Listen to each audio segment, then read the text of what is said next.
तो सबसे पहले मैं इसी बात को रखूँगी कोई भी रिव्यू शुरू करने से पहले कि मेरे पिछले पॉडकास्ट में एक टॉपिक था जिस टॉपिक पे मैंने ये बोला था कि चालू को अड़ोसी पड़ोसी, पहली बात तो सिर्फ उसमें एक ही देश नहीं था, अड़ोसी पड़ोसी थे। अड़ोसी पड़ोसी कौन थे समझ जाइए कि चालू अप्पी ने हिजाब का ये सब क्यों लिया, क्यों इतनी ऑडियंस इसकी यहाँ से भी है, मतलब जहाँ ये हम रहते हैं, और अड़ोसी पड़ोसी कहाँ है वहाँ से भी है।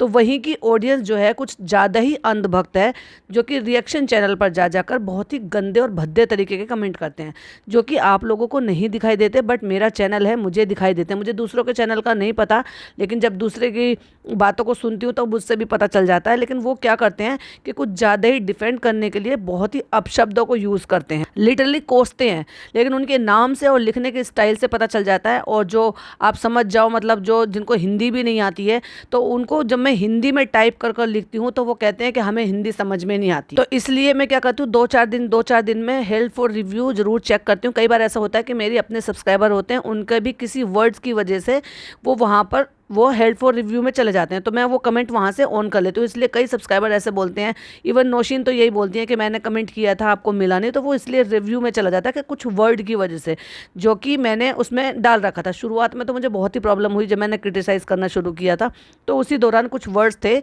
जो मैंने वहाँ पर ऐसे डाल दिए थे, तो आप लोगों को नहीं पता। दूसरी बात, मेरी कोई ऐसी खास इंटेंशन नहीं थी किसी को भी हर्ट करने की, और ना ही इस तरह की बातें बोलने की जिससे कि आपको ये लगे कि भाई ये जो है कोई नफरत का एलिमेंट था। अगर आपको इस चीज़ से हर्ट हुआ है तो उसके लिए तहे दिल से मैं जो है माफ़ी चाहती हूँ, बट मेरी इंटेंशन ऐसी नहीं थी। हाँ, बहुत सारे तो हमारे यहीं के ही हैं भाई, जिनके नाम से पता चल जाता है कि वो मुस्लिम हैं, नॉन मुस्लिम हैं, लेकिन वो बहुत क्रिटिसाइज़ करते हैं, क्योंकि अंधभक्तों की कमी तो कहीं पर भी नहीं है, ना यहाँ पर है ना वहाँ पर है। लेकिन ये पाकिस्तानी का, सूट का, बहुत सारी चीज़ों का, बहुत सारे ड्रामों का, बहुत सारे व्लॉग चैनल्स का इतना सब हो हल्ला मचा कर रखती है। इसलिए मुझे पता है कि ये कौन सी चीज़ को किस तरह से किन को खुश करने के लिए ये लिंक अप करती है, और बस मेरा इंटेंशन वही था इस बात को यहाँ पर साबित करने का। आई होप मेरी ऑडियंस बहुत ज़्यादा समझदार है। अगर उनको किसी भी तरह की मिसअंडरस्टैंडिंग हुई होगी तो आई होप, मैं उम्मीद करती हूँ कि वो शायद उनकी क्लियर हो गई होगी। बाकी मेरा आपको पता है, आप मेरे रेगुलर पॉडकास्ट सुनते हैं, मेरा किसी भी तरह से किसी देश से या किसी भी चीज़ से मेरी कोई ऐसी नफरत या कोई ऐसी इंटेंशन नहीं होती है, ना मैं ही किसी से किसी चीज़ का गुरेज रखती हूँ, क्योंकि चालू अप्पी से लिंक होती है वो चीज़, तो इसलिए मुझे उसको बोलना पड़ता है। हाँ, अभी मैं कुछ दिनों से ज़्यादा फेस कर रही हूँ, क्योंकि जब से रमज़ान लगे हैं, और आप समझ जाओ कि रमज़ान किन के लिए ज़्यादा मैटर करते हैं, तो वो मुझे ज़्यादा ही सीख दे रहे हैं, और सीख की बजाय बल्कि कोस रहे हैं। तो वो रिव्यूज़ आपको नहीं दिखाई देते, वो कमेंट्स जो है वो आपको नहीं दिखाई देते। इसलिए मैंने भी आज वो जो चीज़ थी वो इसीलिए बोली थी, क्योंकि मैं कमेंट उनके रिव्यू में जरूर चले जाते हैं, बट मैं कितनों को ब्लॉक करूंगी, तो डेफिनेटली वो अगर रेगुलर सुनते हैं तो उनको भी समझ में आए। और कई सारे कमेंट तो भाई बांग्ला लैंग्वेज में भी है, और मैं ये नहीं कह रही हूँ कि अड़ोसी पड़ोसी में भी 100% लोग ही ऐसे हैं, नहीं, और ना ही मेरा सबको एक ही दायरे में गिनने की बात थी। मैंने भी कहा था कि कुछ लोग ऐसे हैं, तो समझ जाइए कि पूरे लोगों को नहीं था, कुछ लोगों को था। चलिए अब आगे बढ़ते हैं। अच्छा भाई, अब हम रिव्यू करेंगे जनाब के पिछले व्लॉग पर। हालांकि मैं जनाब का पिछला व्लॉग करने वाली नहीं थी, लेकिन मुझे उसमें कुछ चीज़ें, कुछ पॉइंट्स ऐसे मिले हैं, तो मैं अगर उस पर रिव्यू नहीं दूंगी तो नाइंसाफ़ी हो जाएगी। तो जनाब शुरुआत में दिखाते हैं कि ये देखिए तैयारी चल रही है नीचे बड़े इफ्तियार की, और यहाँ पे जो आज शाम को सबका रोज़ा इफ्तार होने वाला है। तो आप ये देख सकते हैं कि जितनी कुर्सी टेबल लगाई गई हैं, तो उसके अंदाजे से इनकी सोसाइटी में कितने सारे लोग हैं जो रोज़ा रख रहे हैं, तो आप समझ जाइए। तो फिर इनमें से किसी एक के भी घर में इनकी इतनी अच्छी उठ बैठ नहीं है, आना जाना नहीं है कि किसी के यहाँ जाएँ, किसी के इफ्तारी भेजे, या फिर किसी के यहाँ आए। चलो चालू की बात छोड़ देते, क्योंकि मैंने ये चालू के वक्त पर भी बोला था, बट अब यहाँ बात की जाती है जनाब की और मैडम की। इनका तो घर अलग है ना, इनकी पहचान अलग है, तो क्या इनका भी किसी से लेना देना नहीं है? ऐसे भी क्या इतना सीक्रेट जीना भाई। और नीचे का नज़ारा दिखाकर कट्टू अगले सीन में अपना ये नज़ारा जो हमें देखने के लिए मिला, तो ये पॉइंट मैं कैसे छोड़ सकती थी। हमें दिखाई दी जनाब के ट्रेडमिल पर जो है ट्रेडमिल करते हुए, रनिंग या मतलब वॉक करते हुए पिज़्ज़ा, यानी कि जो मैंने आपसे 2-3 पॉडकास्ट पहले बोला था कि उस लड़के के लिए इतनी उसको सब चीज़ों की प्रायोरिटी दी गई हुई है, उसको हेल्थ के लिए, इन सब चीज़ों के लिए इतना सब करते हैं जनाब और मैडम, तो उस लड़की के बारे में क्यों नहीं सोचते? क्या इनको एक बार भी नहीं दिखाई देता कि उसकी हेल्थ इश्यूज़ चल रहे हैं या उसको क्या प्रॉब्लम है? मैडम को अपनी ननद में दिखाई दिया, कि उसमें हेल्थ इशू है, उसको पीसीओडी है, उसको थायराइड है, उसका वेट रैपिडली गेन हो रहा है, या उसकी बॉडी को, चलो पिज़्ज़ा को मेरे ख्याल से और बाकी किसी चीज़ की ज़रूरत नहीं है, वो अगर अपनी हेल्थ मेंटेन कर लेती है तो बस इससे ज़्यादा और क्या चाहिए। लेकिन चालू ने तो टीथ भी ठीक कराए, स्किन भी वाइटनिंग कराई, हेयर ट्रीटमेंट भी कराया, तो शायद पॉडकास्ट उन तक पहुँचते हैं और इसलिए हमें पिज़्ज़ा भी दिखाई दी। यानी कि जनाब ने उसको ऑफ़र किया कि तुम आओ और यहाँ पर ट्रेडमिल कर कर जाओ। क्योंकि मैं बताऊँ आपको, सोसाइटी में घूमना या फिर कहीं ऐसे घूमना, उसके घूमने में और ट्रेडमिल के चलने पे थोड़ा सा फ़र्क होता है। क्योंकि वहाँ पर आप जो है अपनी स्पीड मेंटेन कर सकते हैं लगातार, किसी कोई सामने से आ रहा है नहीं आ रहा, जैसे अब सोसाइटी है, मे भी शायद छोटे बच्चे भी वहाँ पर साइकिलिंग वगैरह करते होंगे, है ना, चलाते होंगे, लोग घूमते फिरते रहते होंगे, तो आप जो वो स्पीड है वो लगातार मेंटेन नहीं करते। मैं बताती हूँ, क्योंकि जब मैं भिवाड़ी रहती थी, यानी कि रेवाड़ी और भिवाड़ी दोनों का एक जो बीच में हाईवे जा रहा था, उस हाईवे पे ही हमारी सोसाइटी थी। अपने हस्बैंड की जॉब की वजह से मैंने बहुत शहर बदले हैं, तो मैं वहाँ पर थी 2013 से 2015 तक। तो वहाँ पे उस टाइम पे मैंने इतना रैपिडली अपना वेट लॉस किया था बहुत। तो वो सोसाइटी अच्छी खासी खूब बड़ी सोसाइटी थी वहाँ पर, तो मैं वहाँ पर घूमती थी और मेरा 2-2.5 घंटे का टाइम था, और कभी कभी तो 3 घंटे भी मैं क्रॉस कर जाती थी, जब तक वो अपनी जॉब से आते थे और बच्चे ट्यूशन चले जाते थे। तो मेरा यही काम था, 2-2.5 घंटे, 6 बजे से लेकर, मतलब जब अच्छी खासी धूप थोड़ी कम हो जाती थी, 6 बजे से लेकर 6-7, 7:30 तक मैं आराम से घूमती थी। कई बार अगर हस्बैंड थोड़ा लेट हो जाते थे, तब भी बच्चे आते और मुझसे चाबी ले जाते थे, तो वो भी अपनी साइकिल वगैरह ले आते थे और वो वहाँ पे साइकिल वगैरह चलाते थे, क्योंकि बाकी के बच्चे भी चलाते थे। तो मुझे अपनी वॉक को कंटिन्यू करने के लिए या फिर एक ही स्पीड को मेंटेन करने के लिए कई बार रुकना भी पड़ता था, क्योंकि बड़े बुजुर्ग भी घूम रहे होते थे, लोग भी घूम रहे होते थे, बच्चे भी साइकिल चला रहे होते थे, तो ये नहीं होता। लेकिन आप ट्रेडमिल पर एक ही जगह पे ना केवल आप सारी चीज़ें भी मॉनिटर कर सकते हो, हार्ट रेट देख सकते हो, प्लस आप जो है ना इंक्लाइन भी कर सकते हो उसको, तो मतलब आप अब ये कह सकते हैं। हालांकि नेचुरल हवा में वॉक करने से जो आप सुबह सुबह करोगे, उससे ज़्यादा बेहतर तो कोई चीज़ नहीं है। लेकिन अगर ट्रेडमिल आया है तो वो भी हमारी सहूलियत के लिए ही है। तो देखा जाए तो ये अगर उन्होंने ऑफ़र किया है तो ये एक अच्छा फ़ैसला है इनका, कुछ तो कम से कम उन्होंने इसके बारे में सोचा। हो सकता है उन्होंने ही ये जो है ना कहीं किसी डाइटिशियन से मिलाया है या नहीं मिलाया है, ये जो डायबिटीज़ स्पेशलिस्ट है उन्हीं से ही शायद कंसल्टेंसी को दिलाई होगी। तो उन्होंने ही ये कहा होगा कि भाई आपको ये डाइट या इस तरह से फॉलो करना, जिसका डाइट चार्ट हमें इसका देखने को मिला था। हालांकि वो डाइट चार्ट नहीं था, वो जस्ट दिन भर का प्लानर था, जिसमें हमें डायबिटीज़ की टेबलेट भी देखने को मिली थी। और प्लस अब भाई ने हो सकता है इसको भी, अम्मी के साथ साथ इसको भी थोड़ा सा टाइट लिया हो। तुम्हें अपने खाने पीने पर ध्यान देना है, हेल्दी अच्छी चीजें खानी है और वॉक करना है, अपनी सेहत पर ध्यान देना है। तो इसकी वजह से इसको डेफिनेटली बोला होगा, तभी तो ये यहाँ ही है, वरना तुम्हें ये कहाँ भाई के घर में दिखाई देती है, कभी आती है ये, जब तक भाई भाभी ही इसको किसी रीजन से ना बुलाएं। वरना अगर ये सामने से आकर ये कहे, जैसे कि नान कहता है कि मुझे ट्रेडमिल करना है, मुझे ये करना है, मुझे वो करना है, वो पूरे हक से कहता है, तो क्या आपको नहीं लगता कि इसका भी उतना ही हक बनता है जितना नान का बनता है? और वो ये कहे कि भाई भाभी मेरे को ट्रेडमिल करना है यहाँ पर, तो डेफिनेटली ये शोएब की तरफ से ही ये जो है इनिशिएट लिया गया है और ये बहुत अच्छी चीज़ है। और मैं कहूँगी इसको मेंटेन करे, और इसको भी अगर वो अपने इन्फ्लुएंस में ले ले, जैसे कि नान को लिया हुआ है, तो इस लड़की का ना केवल आगे आने वाला भविष्य सुधर सकता है, इवन उसकी सेहत अच्छी हो सकती है। तो जनाब दिखाते हैं, वॉक शुरू करिए इसने अभी। और लड़की ने टी शर्ट पहनी हुई है, नीचे उसने लेगिन पहनी हुई है, लॉन्ग टी शर्ट पहनी हुई है। तो ऐसे नहीं है, अच्छे डिसेंस कपड़े पहने हुए हैं। ऐसे कपड़े घर में पहनने में इसको कुछ बुराई है क्या? वो जो झोला छाप सा फ्रॉक सा लटका लेती थी, अब क्योंकि वो भाई के यहाँ पे आई है तो भाई किसी भी चीज को कंटेंट बनाकर क्यों ना दिखाएं।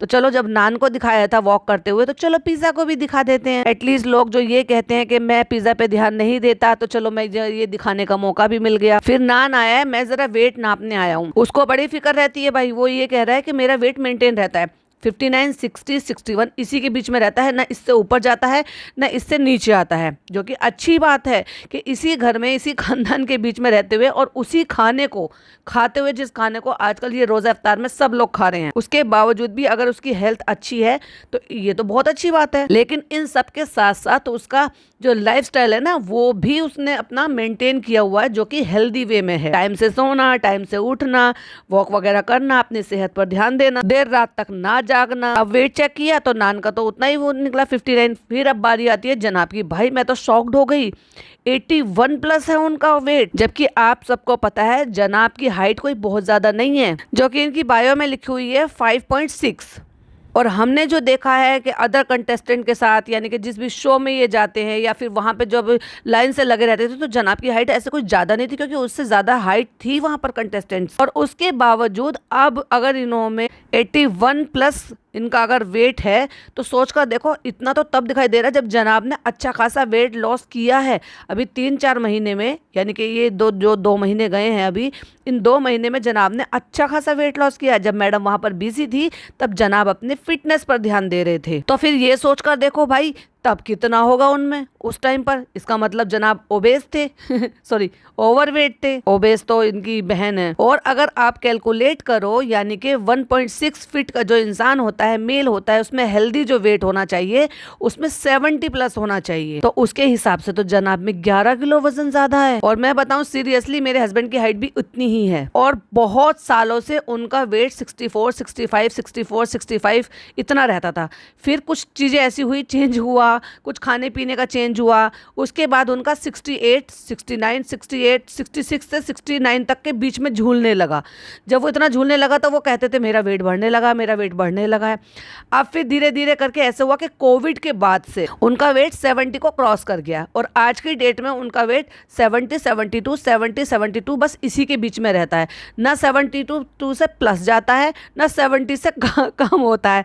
मतलब वो जब एवरी वीक या हर 15 दिन में जब अपना वेट चेक करते हैं तो फिर यही कहते रहते हैं, और हर बार निराश हो जाते हैं। जबकि वो इतना हेल्दी सब कुछ खाते हैं, स्प्राउट्स वो खाते हैं, और प्रोटीन युक्त चीज़ें वो खाते हैं, दालें सब्जी वो खाते हैं, मल्टीग्रेन की रोटी वो खाते हैं, और भाई सैलेड तो बहुत ज़्यादा खाते हैं, मीठा बिल्कुल भी नहीं खाते, चाय बिल्कुल नहीं पीते, ब्लैक कॉफ़ी कभी दिन में 1 लेते हैं। ऑफिस में जब सबके लिए चाय आती है तो वो ब्लैक कॉफ़ी लेते हैं। पहले कभी मीठी चाय ले लिया करते थे। 10,000 स्टेप्स उनके पर डे के हैं ही हैं, और आधा घंटा मॉर्निंग में एक्सरसाइज है। अब रोजे चल रहे हैं तो एक्सरसाइज तो हो नहीं रही है, लेकिन उनकी वॉक के 10,000 स्टेप्स कम नहीं होते, बल्कि प्लस ही हो जाते हैं। और उसके बावजूद भी जब उनका वेट उससे कम नहीं होता ना तो जब वो निराश होते हैं तो मुझे देखकर बड़ा मतलब अटपटा सा लगता है। ये कितना कॉन्शियस हो रहे हैं अपने वेट को लेकर। और सारे बच्चे कहते हैं अरे पापा कोई बात नहीं, हो जाएगा, क्या करते रहते हो। मतलब दोनों बच्चे जो है ना, फिर ये कहते हैं होता क्यों नहीं है, मैं इतना सब कुछ करता हूँ। अब ये सोच कर देखो कि वो 70, 72 के बीच में ही अपने आप को ओवर वेट कहते हैं, और उसकी चिंता करते हैं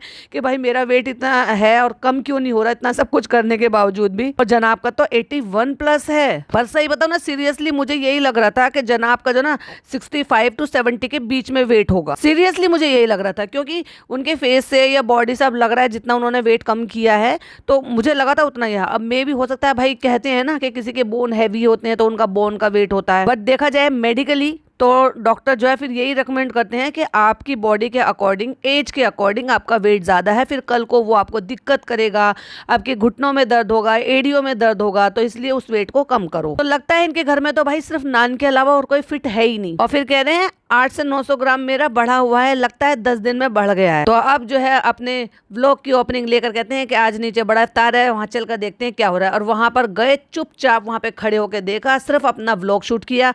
वहाँ पर 2 फीमेल्स थी, जो वो सबके जो बॉक्सेस थे, यानी कि वो जो ब्लैक कलर के बॉक्सेस थे जिसमें इफ्तारी लगा रहे थे, वो सब सेट कर रहे थे। वहाँ पर कुछ कंट्रीब्यूट आप भी कर लेते वहाँ पर खड़े होकर, सिर्फ वहाँ पे कंटेंट शूट कर कर आगे खड़े होकर। कभी ये भी बताया है कि भाई वहाँ पर है तो आपने क्या दिया लिया, आपके पास तो इतना बेशुमार पैसा है, तो आप जो है इस तरह से खर्च कर सकते थे, अपनी तरफ से कोई भी चीज़ ऑफर कर सकते थे, अपनी तरफ से खुशामदीद में बनवाकर बिरयानी बनवाकर लाया जा सकता था, जर्दा नान गोश्त बनवाकर लाया जा सकता था, या फ्रूट्स के लिए आपने कुछ दिया है। अब डेफिनेटली दिया है या नहीं दिया है, अब ये तो खैर क्या ही बता सकते हैं, लेकिन इन्होंने तो इंक्लूड नहीं किया और बताया भी नहीं। अब क्योंकि मैडम ने पिंक कलर का पहना है, जनाब ने पिंक कलर का पहना है, तो फिर बच्चे को पिंक कलर का क्यों नहीं पहनाएगा, क्योंकि मैडम का तो एक अलग ही टाइप का ऑब्सेशन है। भाई मेरे जनाब जो पहनेंगे, जो मेरे मैन चाइल्ड पहनेंगे, वही मेरा चाइल्ड भी पहनेगा, तो मैं सेम बनवाती हूँ। ये कुर्ता कब बनवाया डिप्पी तुमने? ये तभी बनवाया था जब आपका बनवाया था। और भाई ये बच्चों के कुर्ते को इतने छोटे क्यों बनवाती है? वैसे बच्चा क्या होता है, बच्चे ना थोड़े से बढ़ते हुए बच्चे होते हैं, तो थोड़ा सा प्लस ही सिलवाना चाहिए। उसका इतना छोटा कुर्ता खुलवाती हैं कि उसका हगीज भी दिखता है, नीचे कुछ पहनाती नहीं है, तो मतलब कुर्ते के नीचे डायरेक्ट हगीज दिखाई देता है और हगीज भी पूरा दिखाई देता है। कुर्ता इतना तो हो घुटने तक कि कम से कम उसका हगीज छुप जाए, या इतनी तमीज रखो कि उसके नीचे उसको पजामा बॉटम कुछ पहनाओ। अब मैडम जबरदस्ती बच्चे को परेशान कर रही है कुर्ता पहनाने के लिए, और वो बिल्कुल पहनने को तैयार नहीं है क्योंकि आज उसका मूड नहीं है कुर्ता पहनने का। तरीके तरीके से उसको मना रही है, ए उई उई पुई, ऐसे कौन अपने बच्चे को बुलाता है।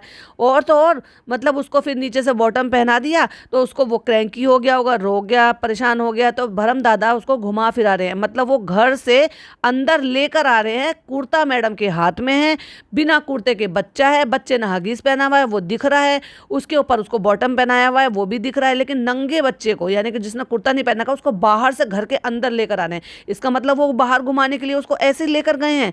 ऐसे कोई करता होगा अपने बच्चे के साथ। और मैडम तरह तरह से कोशिश कर रही है ही करके कि पहनो कुर्ता पहनो, लेकिन उसको पहनना ही नहीं है। बच्चे को क्या जबरदस्ती करनी है, और ये किस तरह की बीमारी है क्या आपको? नहीं, हमें तो ट्यूनिंग करनी है, अगर पापा ने पहना है तो बेटा भी पहनेगा। अरे भाई आज उसका मन नहीं है, वो आ भी नहीं रहा गोद में और जबरदस्ती अपने पापा से चिपक रहा है। अरे मैं नन्ना के पास लेके जा रही हूँ, लेकिन उसको हाथ में आपके कुर्ता भी तो दिखाई दे रहा है। बस चिढ़ गई क्योंकि वो आया नहीं, उसने पहना नहीं, उफ करके चिढ़ गई। आज हम ट्यूनिंग कर रहे हैं और दीप्ति तुमने पिछली बार फोटो नहीं खिंचवाया था। अरे जनाब मेरा तो रील बनाने का मन कर रहा था। चलो तो हम रील बना लेते हैं। देखो पापा भी ट्यूनिंग कर रहे हैं, फिर पापा के कमरे में चले गए, वहाँ पापा की एक्सरसाइज चल रही थी, वो उनका प्राइवेट सेशन था। पर नहीं, हम तो वो भी रिकॉर्ड करेंगे, 13 मिनट के व्लॉग में सारी दुनिया की चीजें दिखा देंगे, क्योंकि हम क्या करें, हमारे पास तो खुद का कंटेंट क्रिएट तो होता नहीं है, तो बस दूसरों को दिखाने का ही कंटेंट है हमारे पास। और इस मोमेंट पे यहाँ पे मैं 3-4 पिक्चर्स लगा रही हूँ, तो प्लीज एक के बाद स्क्रीन पर देखते रहिएगा। देखिए एक पिक्चर, ये देखिए जनाब की आंखों के आसपास की रिंकल, ये मतलब स्किन कैसी हो गई है, इसको आप क्या कहेंगे?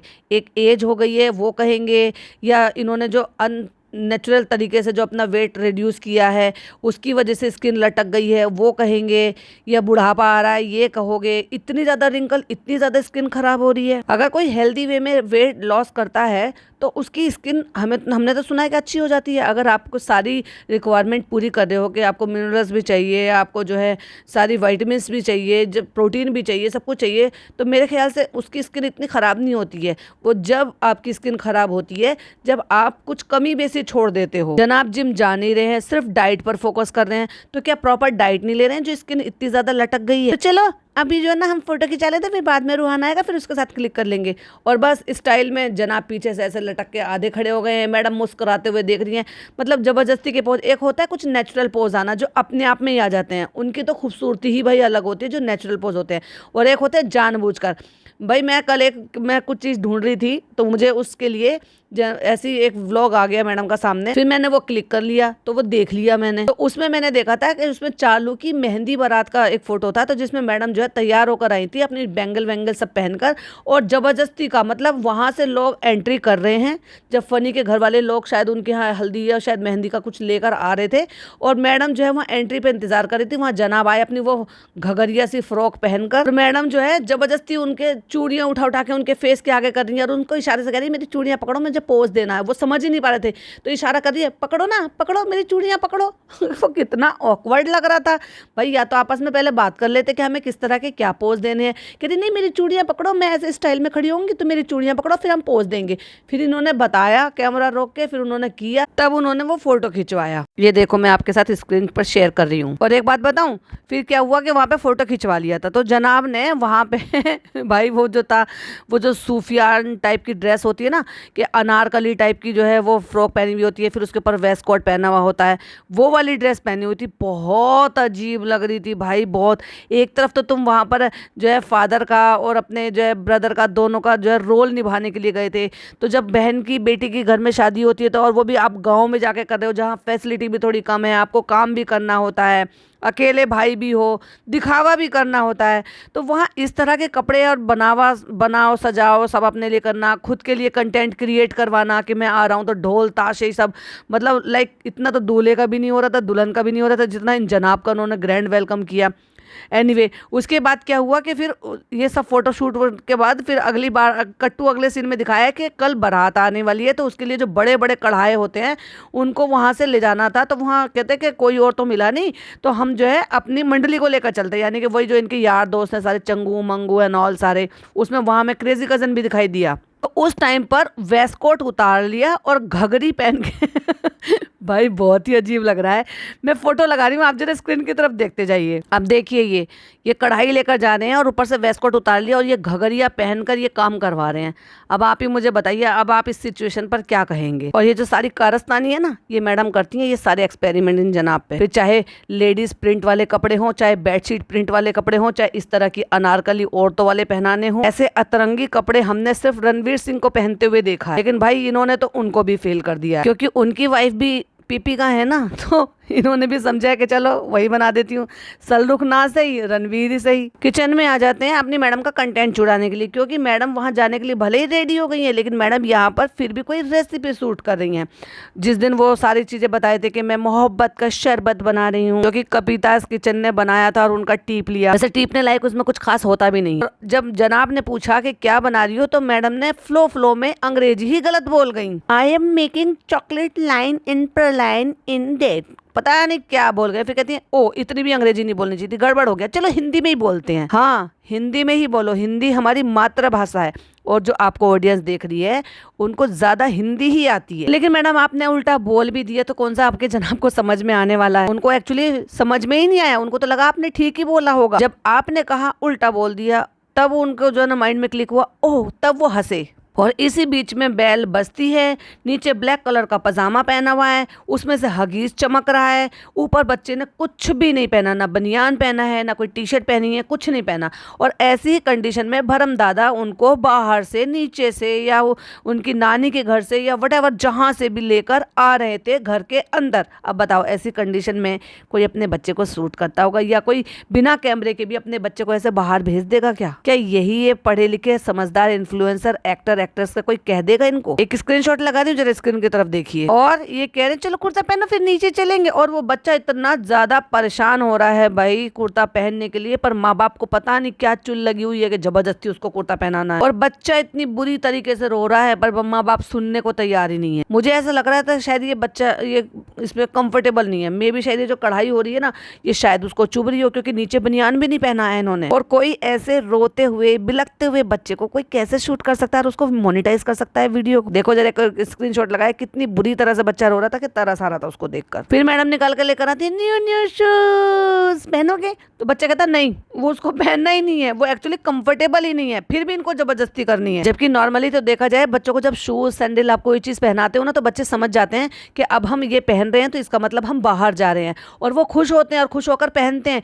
इवन मेरा भतीजा तो भाग कर जाकर लेकर आता था शू रैक में से कि मुझे ये पहना हो, मुझे बाहर जाना है। तो जो जनाब की पार्टी में है, यानी कि पापा, नान, जनाब के बेटे, मैडम, तो वो निकल पड़े हैं नीचे आने के लिए। बाकी की पार्टी सब आती रहेगी। और उसके बाद इफ्तारी के टाइम पर कुछ ही सेकंड का एक मोमेंट था जहां पर कुछ औरतें पास ऑन हो रही थी, और वहां पर एक ही फ्रेम में डॉक्टर खाला, मैडम और पिज्जा आ गए थे। तो बस वहीं से स्क्रीनशॉट लेके जनाब ने उसको थंबनेल पर लगा दिया। अब अपना व्लॉग बना रहे हैं, तो क्या इन्होंने किसी से कंसर्न लिया है कि हम आपको शूट कर रहे हैं, हम आपको व्लॉग में डालेंगे, तो क्या हम आपका शूट कर लें या नहीं कर ले? वैसे तो किसी से वास्ता रखते नहीं है, लेकिन जब व्लॉग बनाने वाली बात हुई तो वहां पे पूरी पब्लिक को शूट कर रहे हैं और उनको अपलोड करके मोनेटाइज कर रहे हैं। और वहीं हमें उनके एडिटर भी देखने को मिले, क्योंकि वो उसी सोसाइटी में रहते हैं। और ऐसे नहीं है कि लोग उनको पहचानते हैं, इज्जत सम्मान देते हैं, बिल्कुल, क्योंकि हमने वहां देखा बहुत सारे लोग, अलग अलग जेंट्स भी, लेडीज भी, सब इन लोगों के साथ फोटोज खिंचवा रहे हैं। लेकिन ये लोग वास्ता किसी से नहीं रखते, अपने आप को सुपीरियर जो समझते हैं ना। चलो तो चलो एक फोटो जो है बाकी सबके साथ जब खिंचवा ही रहे हैं,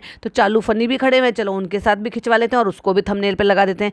क्या है ना फ्रेंड्स, रमजान चल रहे हैं तो हम साथ साथ का नाटक तो दिखाना ही पड़ेगा कि देखो हमने सबने साथ में, हालांकि एक साथ रोजा इफ्तार किया नहीं अभी तक भी। और जब फनी के मम्मी पापा आए, उनको एक दिन भी नहीं पूछा, जबकि इनके घर में रोजाना दावतें हो रही हैं। अगर आप रोजा इफ्तार कर रहे हो और एक से ज्यादा चीजें बन रही हैं, तो दावतें ही तो हो रही हैं, लेकिन उस दावत में शामिल नहीं हो पाए एक दिन भी। ये इज्जत है घर जवाई के माँ बाप की। सब लोगों ने बोला वहां पे हम तुम्हारी सारी रेसिपी देखते हैं, हम तुम्हारी सारी रेसिपी ओह माय गॉड। तो फ्रेंड्स, हमने रोजा इफ्तार कर लिया, इस बार बेटर था, पिछली बार से ज्यादा अच्छा था। तो पूरी सोसाइटी के मैनेजमेंट को थम्स अप। थम्स अप तो दे दिया, कुछ और भी दिया था या नहीं दिया तो वो तो आपने बताया ही नहीं। ये सोसाइटी में इंक्लूड होते ही नहीं हो गए, सोसाइटी में कुछ भी हो रहा है तो उसमें पार्टिसिपेट नहीं करते हो। लेकिन शरबत मुझे वहां का नहीं अच्छा, शरबत तो मुझे मेरे घर का ही अच्छा लगेगा। क्यों? क्योंकि तुम तो भाई अलग टाइप का दूध पीते हो और वहाँ नॉर्मल दूध होगा। तुम्हारे लिए इतना महंगा वाला दूध तो लाएंगे नहीं ना। आप लाइक तुम आलमंड दूध पीते हो, तुम्हारे अकेले के लिए तो, क्योंकि तुम द ग्रेट सेलिब्रिटी हो तो आलमंड दूध तो तुम्हारे लिए अलग से रखेंगे नहीं। और फिर बेचारे बच्चे को बनियान में और हगीज में शूट कर रहे हैं क्योंकि वो गाड़ी को धकेल रहा है। भाई साहब बिल्कुल इनको शर्म नहीं आती। अब एक ही व्लॉग में मैं कितनी बार बोलूंगी कैसे माँ बाप हैं जो बच्चे को ऐसे ही ये हाल बना रखा है। उसके बाद सीधा कट टू उनका सहरी टाइम हो गया है, 16 रोजा दिखा दिया है कि 16वां रोजा शुरू हो गया। आज जो है नेक्स्ट डे हो गया, इन्होंने कुछ ऑर्डर किया था, फिर रूम को डेकोरेट कर लेंगे। कोई सैंपल पीस इन्होंने मंगाया था, डेकोरेशन पीस मंगाया था, यहाँ नहीं लगाएंगे वहां लगाएंगे। मतलब खा गए मैडम का कंटेंट, वो भी यहाँ नहीं लगाएंगे, ये अच्छा नहीं लग रहा, वो अच्छा नहीं लग रहा।